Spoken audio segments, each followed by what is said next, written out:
जिन पे हस्ताक्षर ओएमओयू पे साइन नहीं हुआ था, इसकी वजह से ये परियोजना लटकी पड़ी है। मेरा सबसे पहला कदम होगा यहाँ पेयजल की वैकल्पिक व्यवस्था, नहरी व्यवस्था हो पाए, सबसे बड़ा मुद्दा यह है। दूसरा, इस विधानसभा की सड़कें बिल्कुल टूटी पड़ी हैं, गांव की कनेक्टिविटी नहीं है, वो मेरा प्रयास रहेगा। तीसरा, यह राजकीय महाविद्यालय नहीं है, वो मेरा प्रयास रहेगा। चौथा, यहाँ कहीं भी यातायात के लिए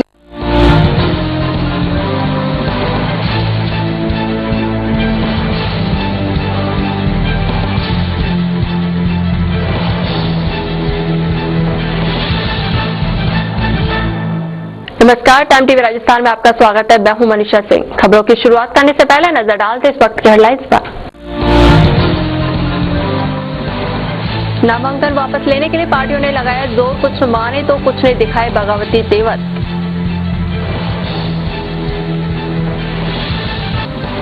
जयपुर में 35 लाख की नकदी जब्त, 2 गिरफ्तार, चुनाव आयोग और पुलिस ने की संयुक्त कार्रवाई।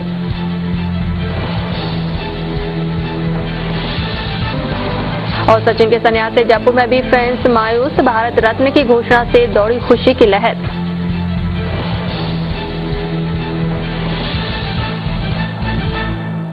और अब एक नजर चुनावी हलचल पर।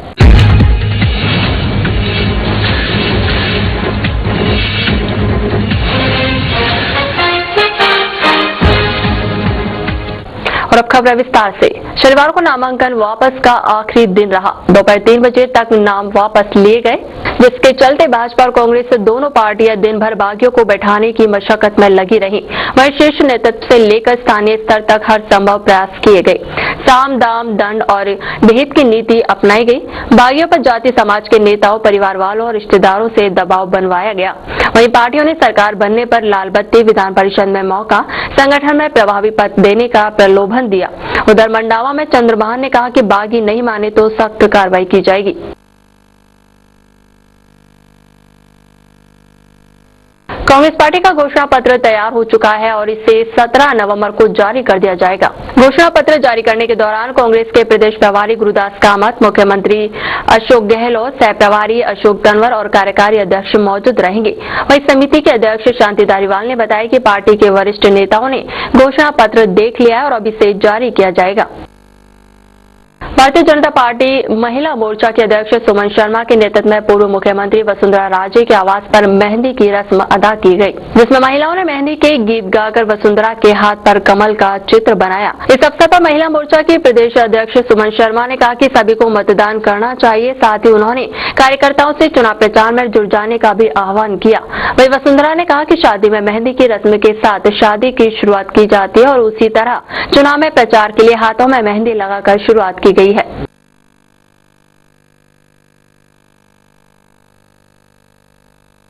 विश्वास है इस तरीके का कमल, बहुत ही सुंदर कमल हम पूरे प्रदेश के अंदर ही नहीं, अब देश के अंदर खिलाने की शुरुआत है। कुल मिलाकर महिलाओं में खासा उत्साह आज देखा जा रहा है। वही अंदाज में गीत गा रही है जैसे एक शादी विवाह का समारोह होता है, उसी अंदाज में। ये एक बहुत बड़ा त्योहार है, कि वोट का त्योहार जो 5 साल में एक दफा हमारे लिए आता है और हम लोगों ने तय किया है इसको उसी तरीके से सेलिब्रेट हम करने जा रहे हैं, क्योंकि 5 साल के मैंने अत्याचारों के बाद हमको छुटकारा मिलने की एक रास्ता हमको मिल रहा है। उस रास्ते को हम लोग सब लेने के ऊपर आतुर हो गए हैं। देखिए, मैं आपको याद दिलाना चाहूंगी कि 5 साल के कुशासन से जिस तरह महिलाओं के साथ अत्याचार हुआ, महिलाएं घर में दुखी रही, बलात्कारी मंत्री बलात्कार करते रहे, इन सब की पीड़ा आज खुशियों में बदली। हमें लगता है कि भारतीय जनता पार्टी की सरकार बनेगी, हमारी मुख्यमंत्री वसुंधरा राजे बनेगी, जो एक महिला है, महिला के दर्द को समझती है। तो किसी भी शुभ काम के लिए भारतीय महिलाओं के लिए मेहंदी शगुन होता है, उसकी शुरुआत आज हमने की है। और ये मेहंदी के निशान, जो कमल का निशान है, वो पूरे राजस्थान के हर बूथ के हर कार्यकर्ता तक पहुंचेगा। हमारा लक्ष्य है कि 1 करोड़ महिलाओं के हाथ में ये कमल होगा और जिस दिन वो वोट देने जाएंगी उस दिन उतनी ताकत से वो बटन दबेगा। इसलिए हमने आपने देखा है कि मुट्ठी बांध के हमने कमल का निशान अपने हाथ के ऊपर लिया है और इसमें ना कोई चुनाव आयोग का डंडा चलेगा, न किसी का डंडा चलेगा। भाजपा प्रदेश अध्यक्ष वसुंधरा राजे 17 नवंबर से 19 नवंबर तक प्रदेश में 19 स्थानों पर चुनावी सभाओं को संबोधित करेंगी। नामांकन वापसी के अगले अगले दिन से ही वसुंधरा राजे प्रदेश व्यापी चुनावी दौरे शुरू करेंगी। इस दौरे में वसुंधरा टोंक के निवाई, बूंदी के हिंडौली, चित्तौड़गढ़ की कपासन सीट के गांवली, बांसवाड़ा के गढ़ी विधानसभा क्षेत्र के जालौना के साथ डूंगरपुर जिले की सागवाड़ा सीट के ओबरी गांव में जनसभाओं को संबोधित करेंगे। इसके बाद 18 नवंबर को चिड़ावा, संगरिया, करणपुर सीट के पदमपुर, रायसिंह नगर के साथ अनूपगढ़ के घिसाना में जनसभाओं को संबोधित करने का कार्यक्रम है। इंडियन पीपल्स ग्रीन पार्टी के अध्यक्ष डॉक्टर सुधांशु ने प्रेस वार्ता में बताया कि पार्टी ने चंद्रराज सिंघवी को पार्टी के स्टार प्रचारक और संरक्षण की जिम्मेदारी दी गई है। उन्होंने कहा कि सिंघवी असमानता मिटाने और ईमानदारी की लड़ाई लड़ने में सक्षम है। सुधांशु ने कहा कि सिंघवी के नेतृत्व में लड़ी जा रही इन 3 सीटों के अतिरिक्त समान विचार वाले सहयोगियों को भी पार्टी सहयोग करेगी। वहीं इस अवसर पर चंद्रराज सिंघवी ने कहा कि राज्य में धर्मनिरपेक्षता और समानता के अधिकार पर हमला हो रहा है और दोनों पार्टी अपने हितों के लिए जनता के हितों के साथ अन्याय कर रही है। सिंघवी ने भाजपा पर प्रहार करते हुए कहा कि बागी अभी भी चुनाव मैदान में और पार्टी भीतर घास से लकवाग्रस्त हो चुकी है।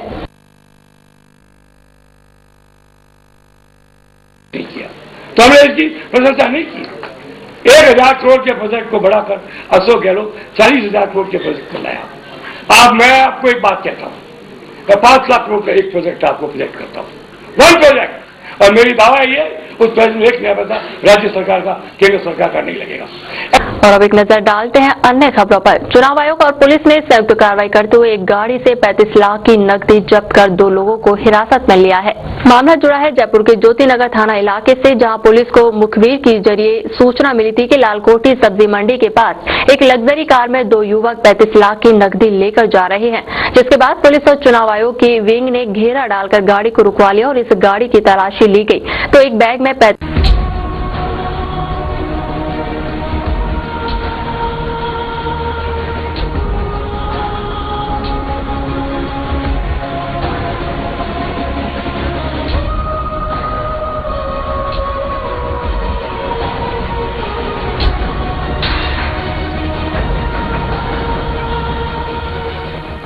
नमस्कार, स्वागत है आपका हमारे खास कार्यक्रम चुनावी हलचल में।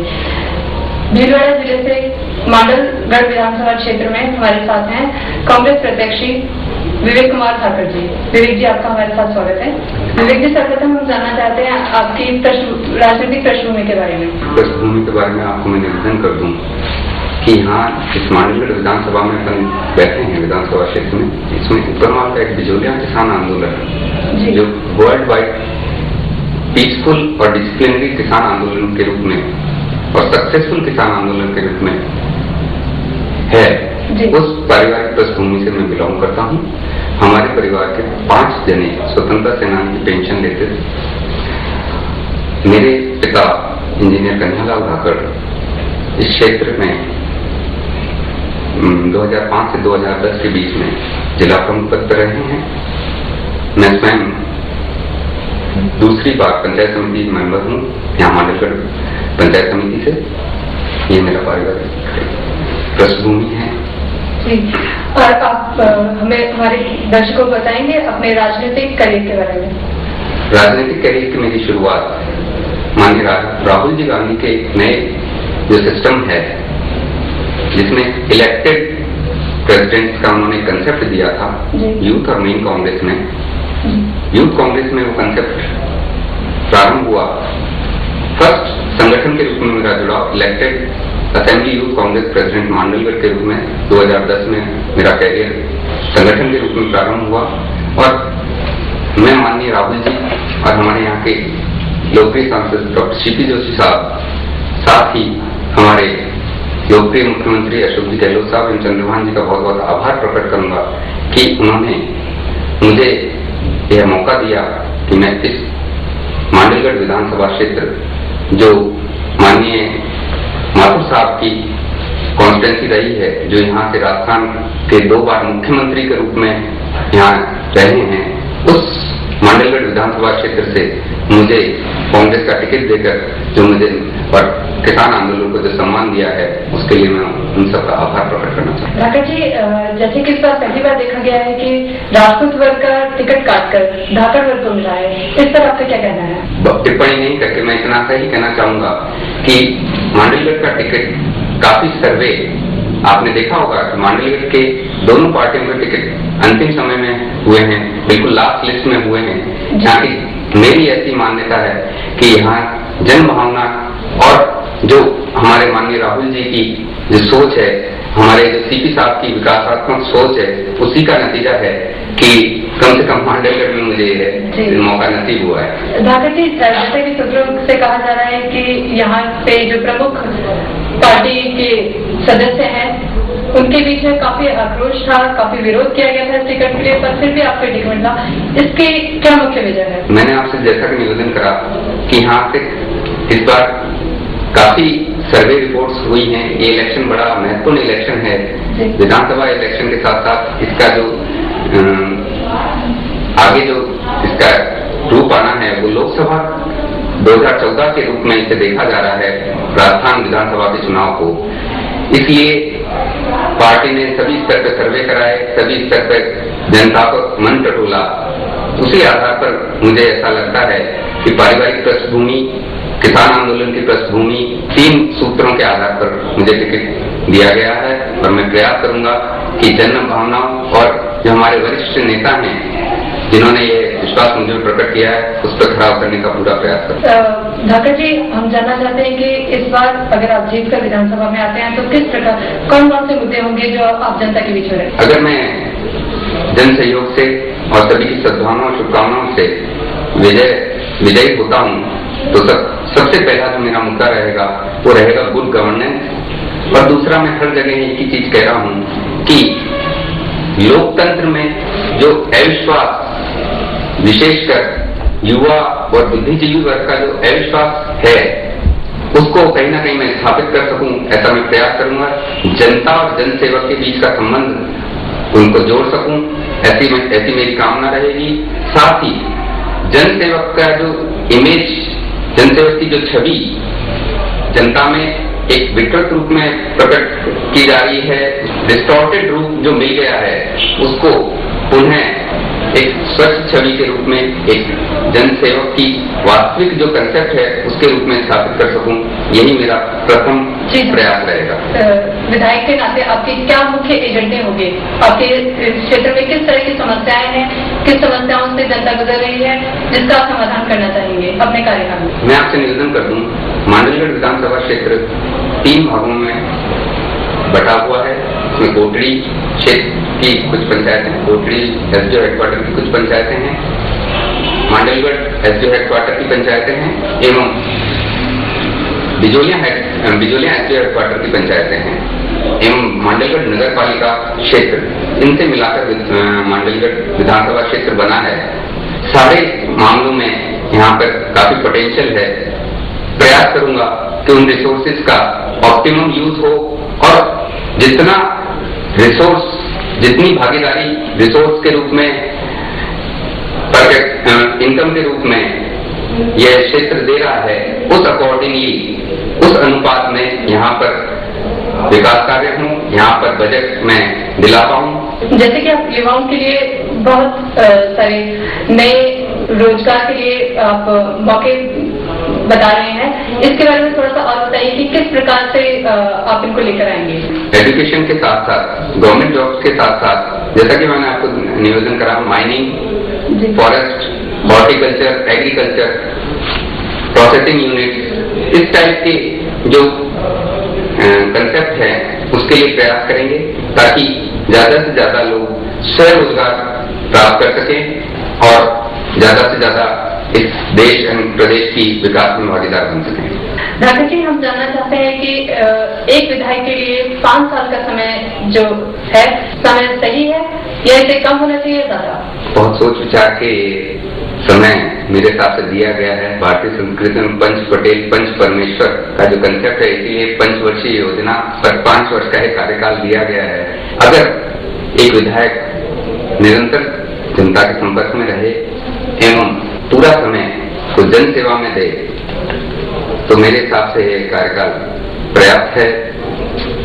चूंकि अब सेंट्रल गवर्नमेंट की तरफ से बजट एलोकेशन, स्टेट गवर्नमेंट की तरफ से बजट एलोकेशन, स्कीम्स, जैसा कि हमारे लोकप्रिय मुख्यमंत्री जी ने, यूपी गवर्नमेंट ने जो स्कीम्स दी हैं वही इतनी ज्यादा हैं कि आप घर घर उसको पहुंचा दें, उसको बिना किसी पिलफरेज के, बिना किसी करप्शन के बिल्कुल नीचे के स्तर तक पहुंचा दें, तो वही बहुत बड़ी अपने आप में एक जीत होगी।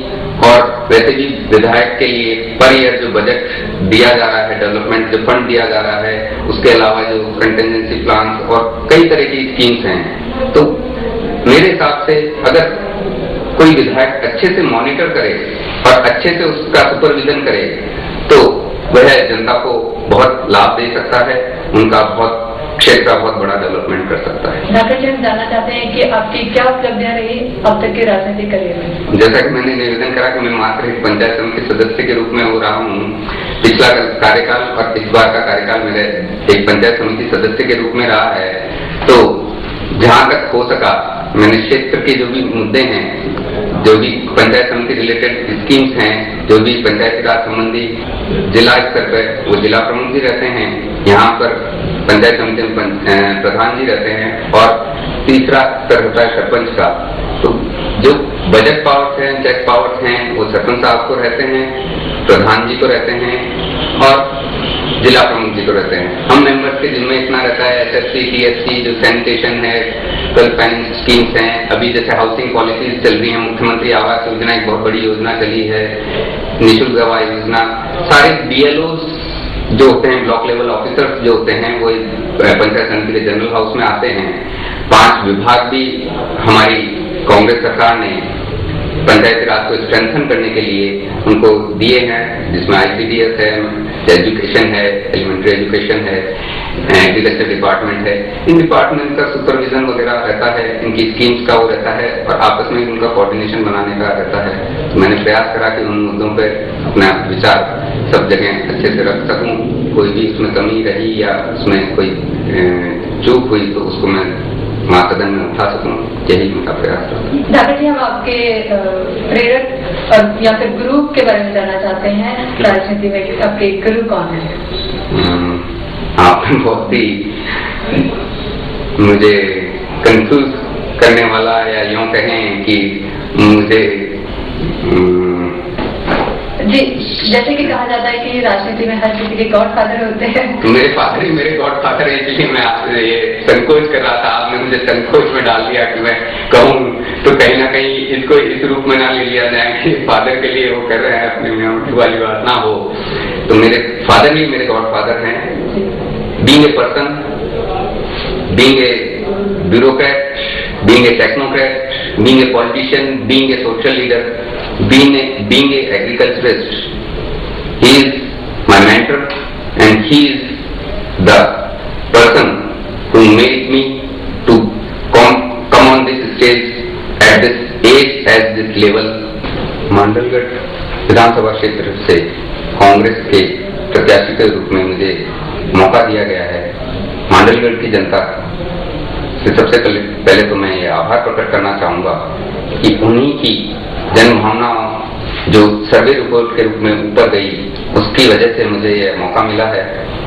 उनके लिए बिजोलिया किसान आंदोलन जो पृष्ठभूमि रही है, बिजोलिया किसान आंदोलन के रूप में जो मांडलगढ़ का एक नाम रहा है, माननीय माथुर साहब की कॉन्स्टिट्यूंसी के रूप में राजस्थान में इस विधानसभा का नाम रहा है, माननीय डॉक्टर CP जोशी साहब के लोकसभा क्षेत्र के सांसद के रूप में उनकी सेंट्रल गवर्नमेंट के पोर्टफोलियोज में उनके वर्किंग का जो नाम हुआ है, मैं एक ही चीज कहना चाहूंगा कि इस क्षेत्र को, इस संगठन को और इन लीडर्स को कभी भी मैं इनकी छवि के बिलो या डिग्रेड नहीं करूंगा, उसको और बढ़ाने का प्रयास करूंगा। कहीं भी इस क्षेत्र को, नेताओं को, इस संगठन को नीचा ना देखना पड़े, ऐसा प्रयास करूंगा। बहुत बहुत धन्यवाद। फिलहाल हमारे साथ थे ठाकर जी, और मिलते हैं किसी और चुनाव विधानसभा क्षेत्र में किसी और नई शख्सियत के साथ। धन्यवाद।